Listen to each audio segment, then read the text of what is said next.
नमस्कार आप सभी को, स्वागत है आपका हमारे इस प्लेटफ़ॉर्म पर। आज के इस वीडियो में हम यूपी ट्रिपल एससी पेट 2025 जो आपकी परीक्षा होने वाली है, इसमें आपका इतिहास पूछा जाएगा।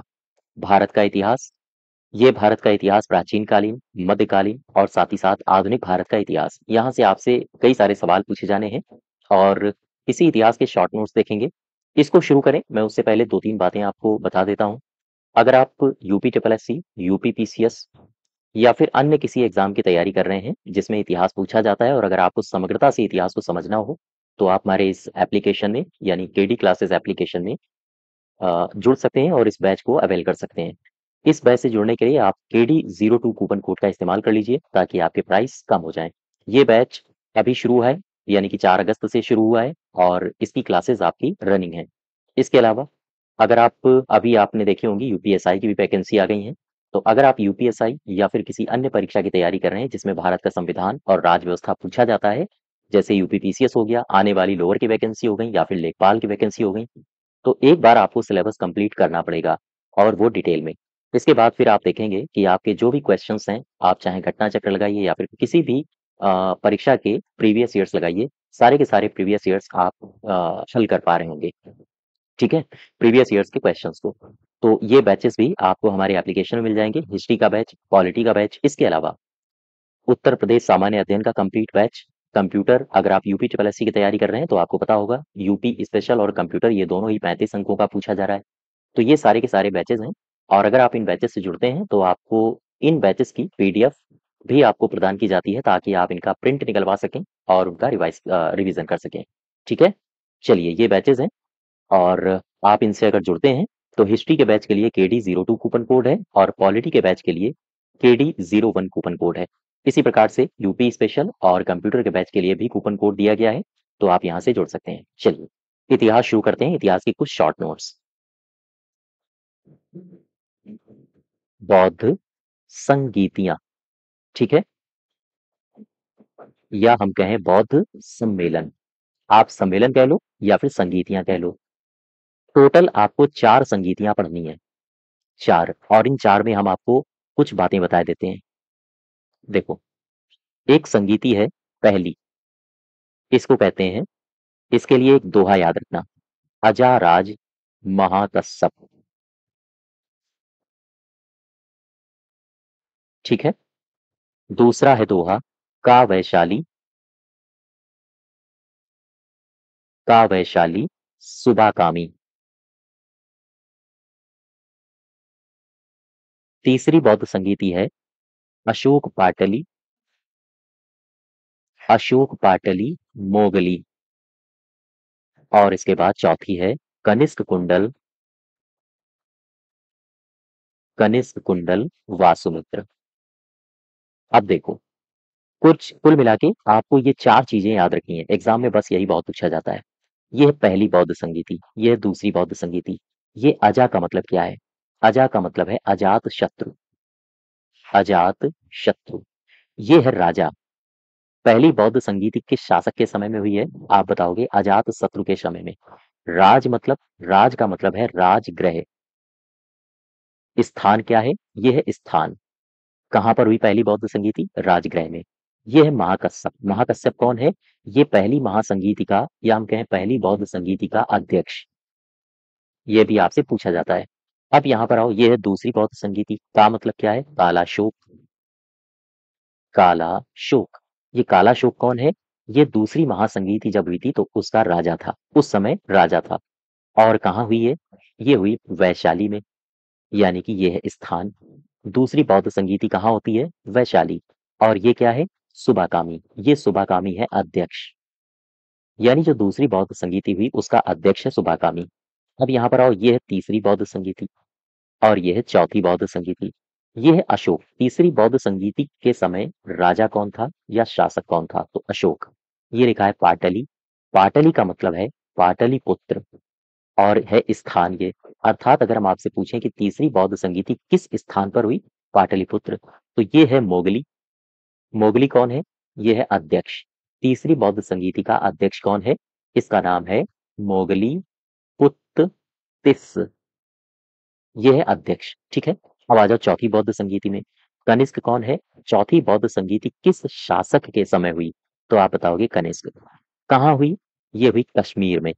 कुंडल वन कहाँ है? कश्मीर में। और कश्मीर में ही एक जगह है कुंडल वन। ये मैंने ट्रिक बनाई है एक, उसी हिसाब से मैं बता रहा हूँ। कुंडल वन कश्मीर में। और उस समय चौथी बौद्ध संगीति का अध्यक्ष कौन था? तो आप बताओगे यही है वासुमित्र। ये सारी की सारी बातें आप समझ गए। चलो अब इन्हीं चारों संगीतियों को हम डिटेल में पढ़ेंगे। बहुत सारी घटनाएं घटी हैं। देखो,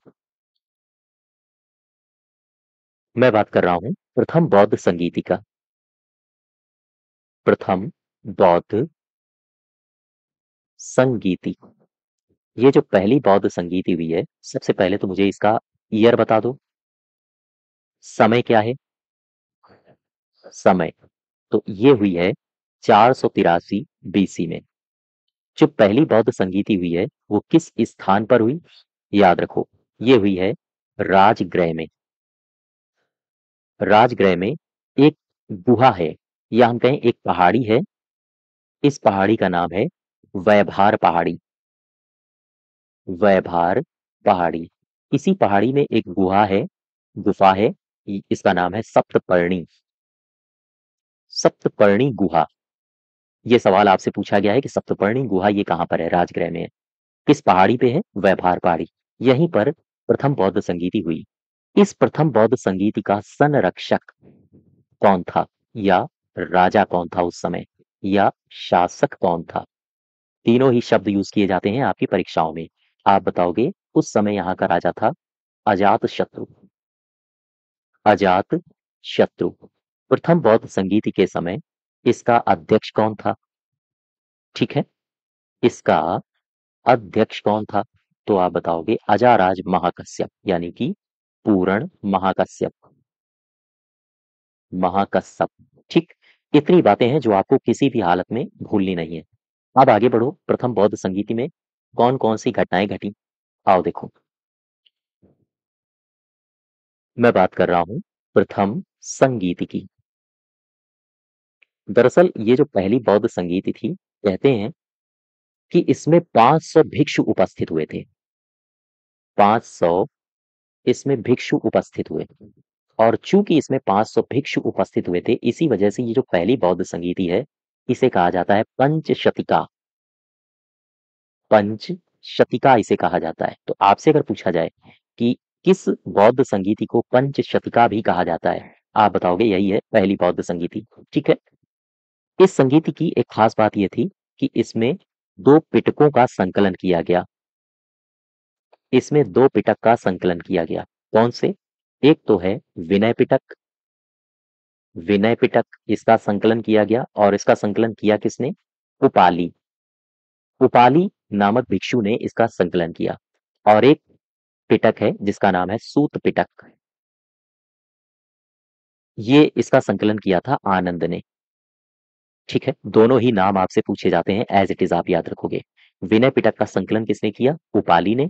और सूत पिटक का संकलन किया आनंद ने। और ये दोनों ही पिटक किस बौद्ध संगीति में संकलित किए गए?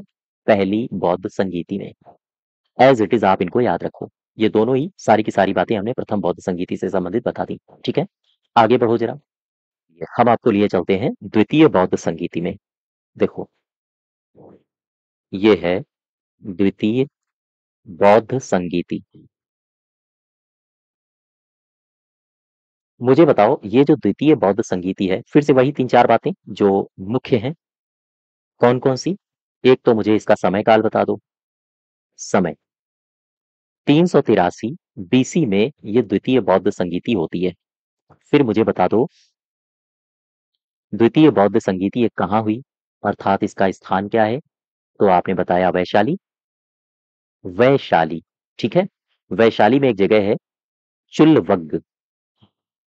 चुल्लवग्ग यहाँ पर हुई ये द्वितीय बौद्ध संगीति। अगर आपसे विहार पूछे तो यहाँ पर एक विहार है जिसका नाम है बालुकाराम। बालुकाराम विहार। यहीं पर ये द्वितीय बौद्ध संगीति हुई। तीसरा क्वेश्चन, मुझे बताओ ये जो द्वितीय बौद्ध संगीति है, इस समय इसका संरक्षक कौन था? संरक्षक या फिर शासक? या हम कहें राजा कौन था? तो ये था कालाशोक। कालाशोक। ठीक। अब मुझे बताओ, ये जो द्वितीय बौद्ध संगीति है, इसका अध्यक्ष कौन था? अध्यक्ष का नाम याद रखो, नाम है सर्वकामिनी। सर्वकामिनी। ठीक है। ये चार बातें तो आपको एज इट इज याद ही होनी चाहिए। इसके अलावा कुछ अन्य महत्वपूर्ण तथ्य देखो, द्वितीय बौद्ध संगीति में क्या हुआ। अन्य महत्वपूर्ण तथ्य, क्या क्या घटनाएं घटित हुई।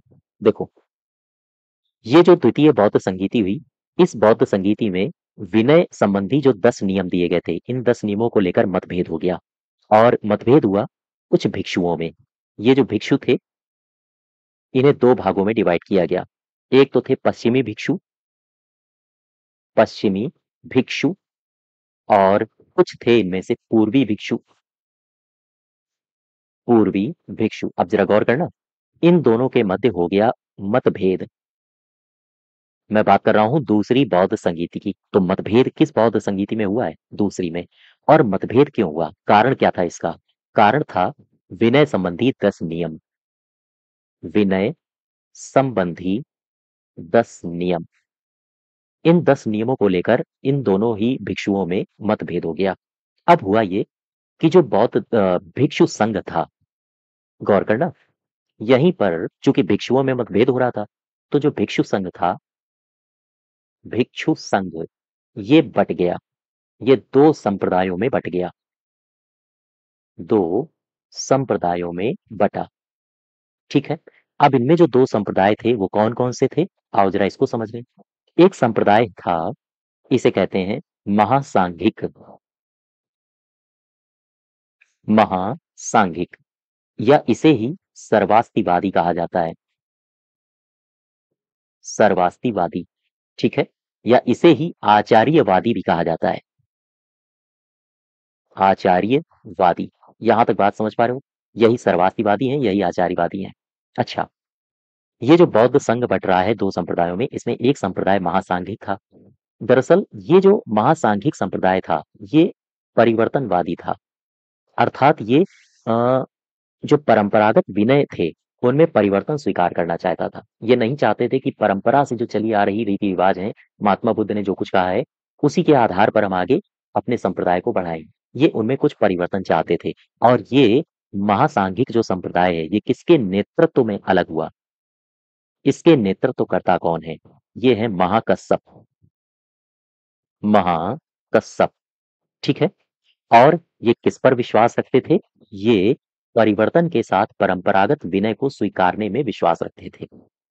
परिवर्तन के साथ परिवर्तन के साथ परंपरागत विनय को विनय को स्वीकारने में विश्वास रखते थे। स्वीकारने में विश्वास रखते थे। यहां तक बात समझ पा रहे हो? अच्छा, इनका जो महासांघिक का प्रमुख केंद्र था, वो क्या था? इनका प्रधान केंद्र क्या था? इनका प्रधान केंद्र था मगध। याद रखिएगा, महासांघिकों का। और ये तो हो गया पहला पार्ट। बौद्ध संघ दो भागों में बटा था ना। दूसरा कौन सा है? दूसरा है थेरवादी। थेरवादी या फिर स्थविर। और इसके जो प्रणेता हैं, या हम कहें इसके, ये किसके नेतृत्व में अलग हुआ था? तो ये महाकच्चायन के नेतृत्व में अलग हुआ था। महाकच्चायन के नेतृत्व में अलग हुआ। ठीक। और ये लोग कौन थे? किसे स्वीकार करते थे? दरअसल ये जो परंपरागत विनय के नियम थे, उसी को स्वीकारना चाहते थे बिना किसी परिवर्तन के। अर्थात ये परंपरागत परंपरागत विनय के नियम को विनय के नियम को स्वीकारते थे। और यहीं पर इन दोनों में मतभेद हो गया। महासांघिक ये परिवर्तनवादी थे, याद रखिएगा। और थेरवादी या स्थाविरवादी, ये परंपरागत नियमों को ही स्वीकारते थे। अर्थात ये किसी भी प्रकार से परिवर्तन को अस्वीकार करते थे। इनकी जो प्रधान पीठ है, प्रधान पीठ, ये कहां पर है? तो याद रखो इनकी प्रधान पीठ है कश्मीर में, कश्मीर। ठीक है। और यही जो थेरवादी संप्रदाय है, ये बौद्ध धर्म का सबसे पुराना संप्रदाय है, बौद्ध धर्म का प्राचीनतम प्राचीनतम संप्रदाय। ठीक है, यहां तक बात समझ गए। तो ये दोनों ही बातें आप याद रखो, और ये दोनों ही बातें ही नहीं, बल्कि द्वितीय बौद्ध संगीति आपके लिए महत्वपूर्ण है। समय क्या है? 383 बीसी, वैशाली के चुल्वग्गा, यहाँ पर द्वितीय बौद्ध संगीति हुई, अर्थात ये बालूकाराम विहार में हुई थी। इसके संरक्षक कौन थे या उस समय शासक कौन था? तो ये थे कालाशोक। अध्यक्ष कौन था उस समय? सर्वकामी। यहाँ से जो भिक्षु थे वो पश्चिमी भिक्षु और पूर्वी भिक्षु में मतभेद हो गया, और मतभेद का कारण क्या था? विनय संबंधी 10 नियम। और इस वजह से भिक्षु संघ दो संप्रदायों में बट गया। याद रखिएगा, अभी बौद्ध धर्म नहीं बट रहा है, अभी भिक्षु संघ बट रहा है दो संप्रदायों में। एक संप्रदाय इनमें महासांघिक हुआ, जो सर्वास्तिवादी कहलाए। इनका नेतृत्व करता महाकश्यप था। इनका जो प्रधान केंद्र था वो मगध था। परिवर्तन के साथ ये परंपरागत नियमों को स्वीकार करने वाले व्यक्ति थे। इसके अलावा थेरवादी ये स्थविरवादी कहलाए। परंपरागत नियमों को ही इन्होंने स्वीकारा, इन्होंने कोई भी परिवर्तन को स्वीकार नहीं किया। इनका नेतृत्व महाकात्यायन कर रहे थे। प्रधान पीठ इनकी कश्मीर में है, और बौद्ध धर्म का ये सबसे प्राचीनतम संप्रदाय है। यहां तक समझ गए? चलो अब आगे बढ़ो। अब मैं आपको लिए चलता हूं तृतीय बौद्ध संगीति में। देखो, तृतीय बौद्ध संगीति, ये जो तीसरी बौद्ध संगीति है, इसमें क्या हुआ? हुआ ये कि मुझे वही चार बातें बता दो। सबसे पहले कि तीसरी बौद्ध संगीति का समय क्या है? तो आप बताओगे 250 बीसी। तीसरी बौद्ध संगीति का स्थान क्या है? तो आप बताओगे ये है पाटलिपुत्र। ठीक है, पाटलिपुत्र। और पाटलिपुत्र में कहाँ हुई? तो आप बताओगे ये हुई थी अशोकाराम, अशोकाराम विहार में। अच्छा, तृतीय बौद्ध संगीति के समय राजा कौन था, या हम कहें संरक्षक कौन था? तो ये थे सम्राट अशोक। तीसरी बौद्ध संगीति का अध्यक्ष कौन था? तो आप बताओगे इसका अध्यक्ष था मोगली पुत्त तिस्स, मोगली पुत्त तिस्स। ठीक है। अच्छा, यहाँ ये जो तीसरी बौद्ध संगीति पाटलिपुत्र में हुई है, इसका कोई स्रोत है? कहाँ से हमें जानकारी मिलती है कि तीसरी बौद्ध संगीति पाटलिपुत्र में हुई थी? ये एक स्रोत है, याद रखो। ये एक पुस्तक है, पुस्तक का नाम है सामंत पासादिका, सामंत पासादिका। ये एक पुस्तक है। ठीक है। और इस बुक से हमें जानकारी मिलती है कि हाँ, तीसरी बौद्ध संगीति भी हुई थी। इसके रचनाकार कौन है? तो इसके रचनाकार हैं Buddha Ghosh, Buddha Ghosh as it is, याद रखो। अच्छा, अब आ जाओ जरा, तीसरी बौद्ध संगीति में बहुत सारी बातें हुई थी। कौन कौन सी बातें हुई आओ जरा समझते हैं। देखो, दो पिटक मैंने पहले ही बता दिए थे। कौन कौन से? विनय पिटक और सुत्त पिटक, ये संकलित हुए थे पहली बौद्ध संगीति में। इसके बाद फिर तीसरी बौद्ध संगीति जब हो रही थी, उसी समय एक और पिटक का संकलन किया गया। ये पिटक है अभिधम्म, अभिधम्म पिटक। ठीक है। अभिधम्म पिटक का संकलन ये कहाँ हुआ? तीसरी बौद्ध संगीति में हुआ। और याद रखिएगा, अभिधम्म पिटक में ही एक इसका इसमें एक पार्ट है जिसे कहते हैं कथावत्तु, कथावत्तु। तो कथावत्तु की रचना किसने की? की रचना ये की मोगली पुत्तिस ने। एज इट इज सवाल आपसे पूछा जाता है, कथावतु के रचनाकार कौन है? मोगली पुत्तिस। ठीक है। इसमें ये जो तीसरी बौद्ध संगीति थी, तीसरी बौद्ध संगीति की एक बात और थी। दरअसल इसमें अशोक ने संघ भेद करने वालों को दंड देने की भी बात की है। इसमें जो संघ भेद करेंगे, संघ भेद करने वालों को, करने वालों को अशोक ने, अशोक ने दंड देने की भी बात की, की भी बात की। यहां तक बात समझ पा रहे हो? अच्छा, आगे बढ़ो जरा। ये तो हो गई आपकी तीसरी बौद्ध संगीति। मैं आपको लिए चलता हूं चतुर्थ बौद्ध संगीति के पास। चतुर्थ बौद्ध संगीति। ठीक है, यहाँ पर आपने ये देखा त्रिपिटक कहाँ पर कंप्लीट हो गए हैं, यही है। तीसरी जो बौद्ध संगीति हुई थी वहां पर त्रिपिटक का संकलन पूरा हो चुका था। ठीक है, अब चौथी बौद्ध संगीति में कुछ और घटनाएं घटेंगी, लेकिन आपसे ये बहुत बार सवाल पूछा गया है कि त्रिपिटक त्रिपिटक इसका संकलन पूर्ण कब हुआ है? तो पूर्ण हुआ है तीसरी बौद्ध संगीति में, थर्ड बौद्ध संगीति में। कौन से त्रिपिटक हो गए? विनय पिटक, सुत्त पिटक और तीसरे में हो गया अभिधम्म पिटक। तो 3 पिटक पूरे हो गए। ठीक है, हाँ, अब आगे बढ़ो जरा, चतुर्थ बौद्ध संगीति में आ जाओ। अब यहाँ भी हमें बस आप 3-4 बातें बता दो। सबसे पहले तो इसका समय बताओ। तो समय है 102 बीसी। मुझे स्थान बताओ। तो स्थान है कश्मीर, कश्मीर का कुंडल वन। ठीक है, फिर मुझे बताओ उस समय का राजा कौन था, या हम कहें संरक्षक कौन था? तो आप बताओगे ये था कनिष्क। फिर मुझे बताओ इस समय का अध्यक्ष कौन था? तो आप बताओगे ये वसुमित्र था। और ये जो चौथी बौद्ध संगीति हुई थी, इसमें एक अतिथि को बुलाया गया था। अतिथि, ये दरअसल इसे उपाध्यक्ष भी बनाया गया था। और ये जो अतिथि है या हम कहें ये जो उपाध्यक्ष है, इसका नाम है अश्वघोष। तो ये सारी बातें आपसे पूछी जा सकती हैं, याद रखो। अब आ जाओ चौथी बौद्ध संगीति में घटनाएं कौन सी घटी। देखो, महत्वपूर्ण तथ्य,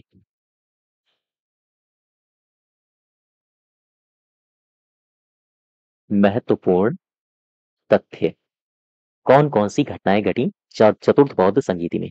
तो देखो, 3 पिटक कहाँ पूरे हुए हैं? तीसरी बौद्ध संगीति में। लेकिन ये जो चौथी बौद्ध संगीति थी, इसमें हुआ ये कि जो तीनों पिटक हैं, तीनों पिटक में भाष्य लिखे गए। भाष्य लिखे गए, तीनों पिटक पर भाष्य लिखे गए। और ये जो भाष्य है, विभाषा शास्त्र के नाम से जाना गया। विभाषा शास्त्र, ये एक पुस्तक है। ठीक है, अब सवाल ये आ सकता है कि विभाषा शास्त्र ये टीका है, ये संकलित किसने की, ये रचित किसकी है? ये रचित है वसुमित्र की, वसुमित्र द्वारा संकलित है। आपसे कई बार सवाल पूछा गया है कि तीनों पिटकों पर भाष्य किस बौद्ध संगीति में लिखे गए हैं? तो चतुर्थ होगा। विभाषा शास्त्र नामक पुस्तक किसकी है? ये वसुमित्र की है। और याद रखिएगा, यही वो समय है, यही वो बौद्ध संगीति है जब बौद्ध धर्म 2 संप्रदायों में बट गया। बौद्ध धर्म 2 संप्रदाय में बटा। अब जरा देखो ये 2 संप्रदाय कौन से हैं? तो इनमें से एक संप्रदाय है हीनयान, हीनयान, और दूसरा संप्रदाय है, इसे कहते हैं महायान। ये 2 संप्रदायों में बौद्ध धर्म बट गया। ठीक है, और यही वो समय है, यही चौथी बौद्ध संगीति का समय है, जब बौद्ध धर्म पाली ग्रंथों को त्याग कर पाली भाषा को त्याग कर संस्कृत भाषा को अपना लेता है। अर्थात इसी समय जो बौद्ध धर्म है, इसी समय जो बौद्ध धर्म है, इसने 2 काम किए। एक तो जो पाली भाषा थी, पाली भाषा को त्याग दिया बौद्ध धर्म ने। किसे अपना लिया? संस्कृत को, संस्कृत को अपनाया। और दूसरी इसमें ये बात हुई चतुर्थ बौद्ध संगीति में कि अब बौद्ध धर्म भी मूर्ति पूजा से जुड़ गया। अर्थात मूर्ति पूजा बौद्ध धर्म में शुरू हो गई। ठीक है, मूर्ति पूजा शुरू हो गई। तो अब भगवान बुद्ध की कई सारी मूर्तियां बननी शुरू हो जाएंगी। और भारत में किसी भी महापुरुष की जो सबसे पहली मूर्ति बनी थी, वो बुद्ध की ही मूर्ति थी। समझ गए? चलो अब एक एक करके देखते हैं, ये हीनयान क्या है और ये महायान की फिलॉसफी क्या है।